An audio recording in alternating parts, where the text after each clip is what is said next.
नमस्कार, आप देख रहे हैं टीवी9 भारतवर्ष। मैं हूं आपके साथ प्रीति रघुनंदन। न्यूज मेकर की शुरुआत इस वक्त की बड़ी खबर से करते हैं जो बांग्लादेश से इस वक्त आ रही है। बांग्लादेश के चीफ जस्टिस ने इस्तीफा दे दिया है। छात्रों के प्रदर्शन के बाद इस्तीफे का फैसला उन्होंने लिया है। राष्ट्रपति मोहम्मद शहाबुद्दीन से बातचीत के बाद ये इस्तीफा दिया गया है। शेख हसीना के करीबी माने जाते हैं चीफ जस्टिस, जिन्होंने इस्तीफा दे दिया है। तो चीफ जस्टिस उबैदुल हसन ने पद छोड़ दिया है। जानकारी ये है कि उन्होंने इस बारे में राष्ट्रपति मोहम्मद शहाबुद्दीन से बातचीत की और उसके बाद इस्तीफा दिया। बांग्लादेश में तख्ता पलट के बाद अब मोहम्मद यूनुस अंतरिम सरकार के प्रमुख बन गए हैं, लेकिन उनकी राह आसान नहीं होने वाली। कई चुनौतियों का सामना मोहम्मद यूनुस को करना है और सारी दुनिया की नजर इस वक्त बांग्लादेश पर बनी हुई है। इस बीच टीवी9 भारतवर्ष भी बांग्लादेश पहुंच चुका है। मोहम्मद यूनुस के कमान संभालते ही ढाका में मौजूदा हालात कैसे हैं, इससे अंदाजा लगाया जा सकता है कि बांग्लादेश का भविष्य क्या होने वाला है।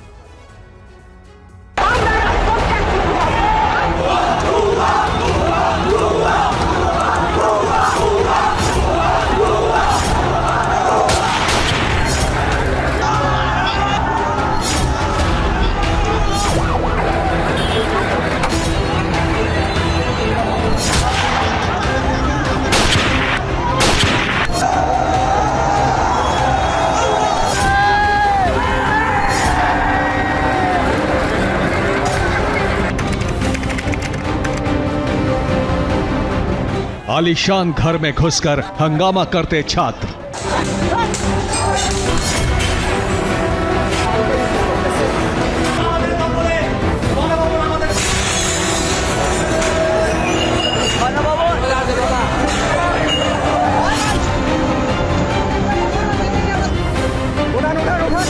छोटी बड़ी चीजों को लूटते लोग।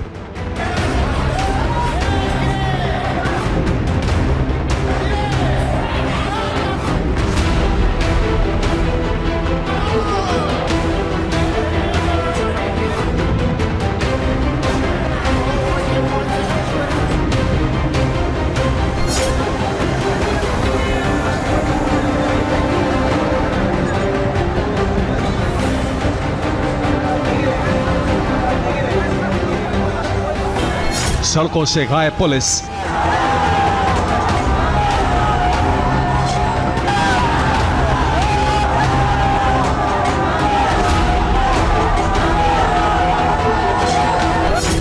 और जान बचाकर भागती प्रधानमंत्री।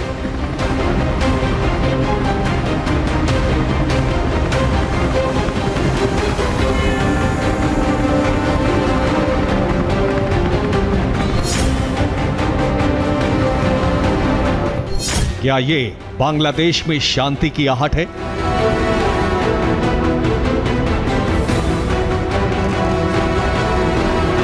क्या यूनुस बांग्लादेश की इकलौती उम्मीद है? क्या यूनुस नेल्सन मंडेला, ऑंग सान सू की, लेस्टर बी पियर्सन जैसे उन सफल लोगों की लाइन में खड़े हो जाएंगे जो नोबेल जीतने के बाद अपने देश की जनता के दिल भी जीत सके? या पूरी दुनिया यूनुस से कुछ ज्यादा ही उम्मीद लगा रही है? ढाका की इन सड़कों पर इतिहास लिखा गया है, न केवल सत्ता परिवर्तन के लिए बल्कि मोहम्मद यूनुस के वापसी के लिए भी। मोहम्मद यूनुस के सामने सबसे बड़ी चुनौती कट्टरपंथ से लड़ना है और इसके साथ ही साथ बांग्लादेश की सबसे बड़ी दुश्मन यानी कि बांग्लादेश में मौजूद गरीबी से लड़ना भी मोहम्मद यूनुस के लिए एक बड़ी चुनौती है।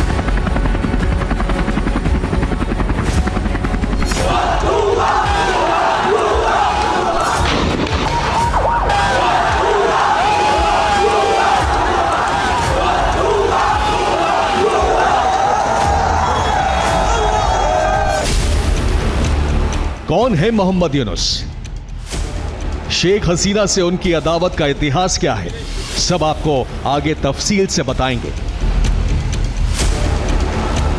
सबसे पहले दिखाते हैं मोहम्मद यूनुस के कमान संभालते ही बांग्लादेश के ताजा हालात कैसे हैं। तख्ता पलट के बाद से जल रहे बांग्लादेश का हाल जानने टीवी9 भारतवर्ष संवाददाता मनीष झा बांग्लादेश पहुंचे। पैरामिलिट्री फोर्सेस और पुलिस के साथ साथ जो आम स्टूडेंट है, स्टूडेंट की भागीदारी यहाँ पर आपको दिखाई दे रही है। यहाँ ढाका में एयरपोर्ट के पास भारी सुरक्षा व्यवस्था दिखी, जिससे अंदाजा लगा कि मोहम्मद यूनुस को एहसास है कि आने वाले दिनों में आग फिर भड़क सकती है, इसलिए सतर्कता जरूरी है। देखिए, टीवी9 की टीम इस वक्त ढाका पहुंच चुकी है। बांग्लादेश की राजधानी ढाका पहुंच चुकी है इस वक्त टीवी9 की टीम। और यहाँ पर ढाका में क्या नज़ारा है, इसकी तस्वीरें हम आपको दिखाते हैं। देखिए, एयरपोर्ट के ठीक सामने का चौराहा, एयरपोर्ट के ठीक सामने के चौराहे पर इस वक्त क्या स्थिति है, ये देखिए। बांग्लादेश को देखिए टीवी9 के नज़र से, बांग्लादेश को देखिए और समझिए टीवी9 के कैमरे से।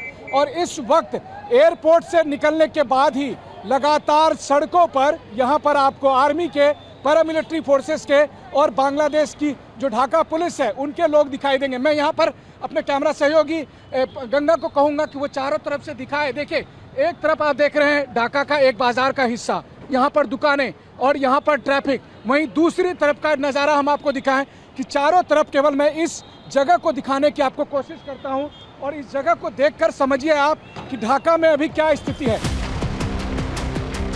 बांग्लादेश के मौजूदा हालात मोहम्मद यूनुस की इस अपील से भी मेल खाते हैं, जिसमें उन्होंने मुल्क की कमान संभालते ही सबसे पहले देश में हिंसा के नहीं थमने पर इस्तीफा देने की बात कही।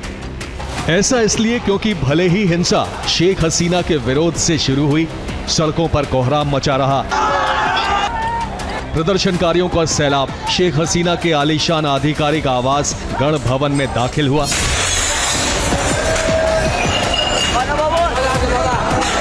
बांग्लादेश की संसद में हजारों लोग जमा हो गए। छत से लेकर सामने सड़क तक लोगों की भीड़ नजर आई। शेख हसीना की पार्टी आवामी लीग के दफ्तरों को जलाया गया। कट्टरपंथियों ने हसीना के पिता बंगबंधु शेख मुजीबुर रहमान की प्रतिमा को भी नहीं बख्शा। फिर इस हिंसा की आड़ में कट्टरपंथियों ने हिंदुओं को निशाने पर लेना शुरू कर दिया। यही मोहम्मद यूनुस के सामने सबसे बड़ी चुनौती है। एक एक तस्वीर इस बात की गवाही देती है। चटगांव जिले के राऊजान इलाके में इस्लामिक कट्टरपंथियों ने दुलाल वैद्य के घर पर हमला किया, बुरी तरह से मारा पीटा और फिर घर को आग के हवाले कर दिया।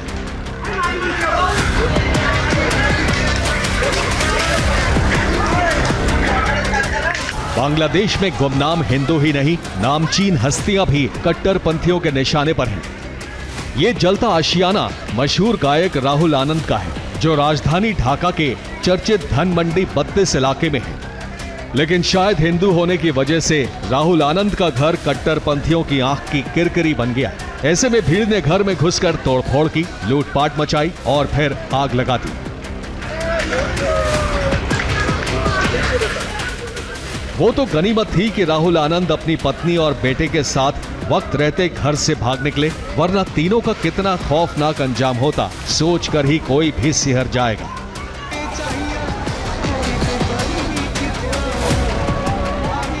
चूंकि बांग्लादेश के हिंदू शेख हसीना और उनकी पार्टी आवामी लीग के समर्थक माने जाते हैं, ऐसे में उन्हें चुन चुनकर निशाना बनाया जा रहा है। ये लक्ष्मीपुर की तस्वीर है, जहां राजन चंद्रा नाम के हिंदू दुकानदार की दुकान में आग लगा दी गई। बांग्लादेश में 5 अगस्त को शुरू हुई हिंसा के बाद सिर्फ 48 घंटे में हिंदुओं की करीब 400 संपत्ति को निशाना बनाया गया। इनमें से करीब 25 तो सिर्फ मंदिर हैं।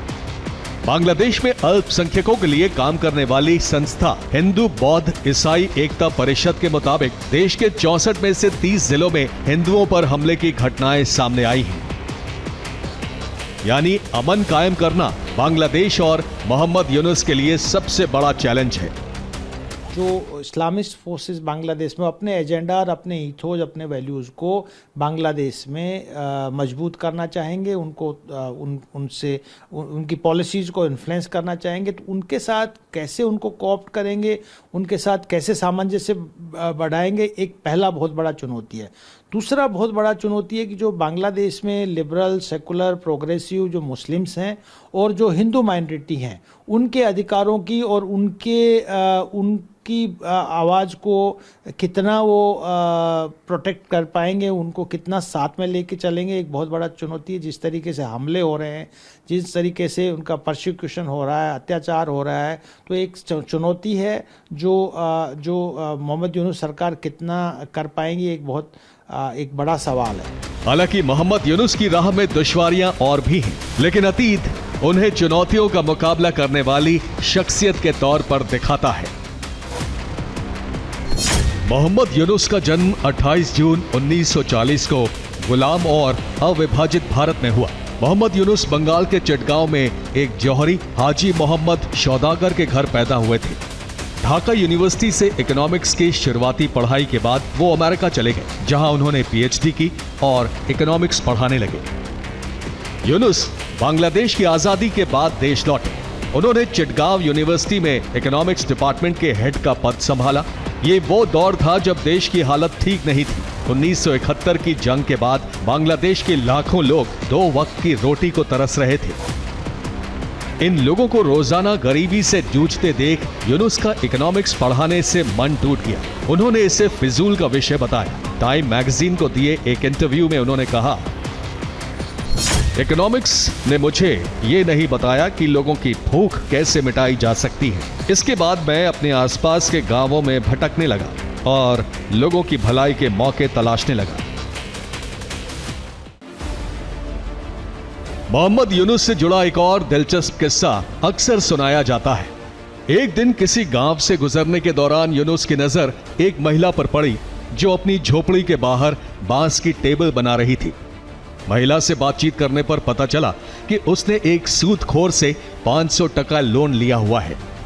सूदखोर ने उसे ये टेबल किसी बाजार में ना बेचने की शर्त रखी है। यूनुस ने कहा कि यह कोई बिजनेस नहीं बल्कि गुलामी है, जिसमें साहूकार ने सिर्फ 500 टका देकर एक महिला का हुनर उससे खरीद लिया है। फिर यूनुस ने महिला को 500 टका देकर कर्ज चुकाने को कहा। इसके बाद यूनुस ने 42 महिलाओं के ग्रुप्स को कर्ज दिया। इसे माइक्रो क्रेडिट नाम दिया गया। इसकी खास बात यह थी कि उन महिलाओं को इस कर्ज के लिए कोई सिक्योरिटी भी जमा नहीं करानी पड़ती थी। कर्ज देने के इस सिस्टम की सफलता के बाद ही 1983 में बांग्लादेश में ग्रामीण बैंक की नींव पड़ी। धीरे धीरे मोहम्मद यूनुस शिखर की ओर बढ़ते गए। लोगों को गरीबी से निकालने की वजह से मोहम्मद यूनुस को गरीबों का दोस्त और गरीबों का बैंकर कहा जाने लगा। गरीबी मिटाने के लिए 2006 में ग्रामीण बैंक और मोहम्मद यूनुस को नोबेल शांति पुरस्कार से सम्मानित किया गया। अपने उसूलों पर चलते हुए मोहम्मद यूनुस ने 18 फरवरी 2007 को नागरिक शक्ति नाम से एक राजनीतिक पार्टी बनाई। यूनुस का इरादा 2008 का चुनाव लड़ने का था। ऐसा कहा गया था कि यूनुस के इस कदम के पीछे सेना का हाथ है, लेकिन अब यूनुस नेताओं की आंखों में भी खटकने लगे थे। शेख हसीना ने यूनुस को राजनीति के लिए एक खतरा समझा।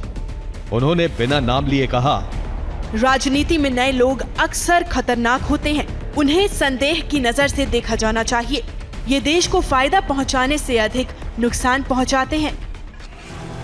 पार्टी की स्थापना के सिर्फ 76 दिन बाद 3 मई को यूनुस ने पार्टी छोड़ने का ऐलान कर दिया। राजनीति को अलविदा कहने के बाद भी शेख हसीना उन्हें दुश्मन मानती रही। जनवरी 2007 की बात है। सेना ने बांग्लादेश की सत्ता पर कब्जा कर लिया था। पूर्व प्रधानमंत्री शेख हसीना और खालिदा जिया दोनों ही भ्रष्टाचार के आरोपों में जेल में बंद थी। सेना ने देश को चलाने के लिए बांग्लादेश के Nobel prize winner Muhammad Yunus को कार्यवाहक प्रधानमंत्री बनाने की कोशिश की, लेकिन यूनुस इतनी बड़ी जिम्मेदारी लेने से पीछे हट गए और अब 17 साल बाद मोहम्मद यूनुस बांग्लादेश सरकार में अंतरिम सरकार के मुखिया बन गए हैं। दिलचस्प तो यह है कि मोहम्मद यूनुस शेख हसीना के पिता मुजीबुर रहमान के कट्टर समर्थक थे, लेकिन ये अजीब ही विडंबना है। आज इन्हीं शेख मुजीबुर रहमान की मूर्ति को बांग्लादेश में गिराया गया। वो शेख मुजीबुर रहमान जिन्होंने कभी पाकिस्तान में दूसरे दर्जे के बाशिंदे की हैसियत रखने वाले लोगों को आजाद पहचान दी। जिस मुक्ति संग्राम का चेहरा शेख मुजीबुर रहमान रहे, उसमें जागरूकता बढ़ाने के लिए अखबार के जरिए भूमिका मोहम्मद यूनुस ने भी निभाई। पर इन्हीं मुजीबुर रहमान को उन्हीं के मुल्क में गोलियों से भून दिया गया था। वो तारीख 15 अगस्त 1975 थी, जब बांग्लादेश के सैनिकों की भीड़ ने शेख मुजीबुर रहमान समेत उनके पूरे परिवार की बेरहमी से हत्या कर दी। वो तो गनीमत थी कि उनकी बेटी शेख हसीना और शेख रेहाना उस वक्त जर्मनी में थी, सो उनकी जान बच गई। शेख हसीना ने उस खौफनाक दास्तान को करीब 2 साल पहले जब सुनाया तो हर किसी के रोंगटे खड़े हो गए। और आज जब मोहम्मद यूनुस को बांग्लादेश की कमान सौंपी गई तो इससे पहले वैसे ही अंजाम से बचकर शेख हसीना ने बांग्लादेश छोड़ दिया। मेरे हिसाब से जिस तरह से बांग्लादेश की सेना ने अपने आप के लिए एक आइडेंटिटी और एक रोल बनाया है, तो मेरे हिसाब से वो चाहते हैं, एक तो सत्ता से वो दूर नहीं रहना चाहते। इस 15-20 सालों में जब शेख हसीना सत्ता पे थी तो फौज का जो पावर पे कंट्रोल था वो कम था। तो मेरे ख्याल से उन्होंने देखा है कि ये एक मौका है हमें वापस सत्ता में आने का, या अपना जो रुतबा है देश के ऊपर उसको पक्का करने का।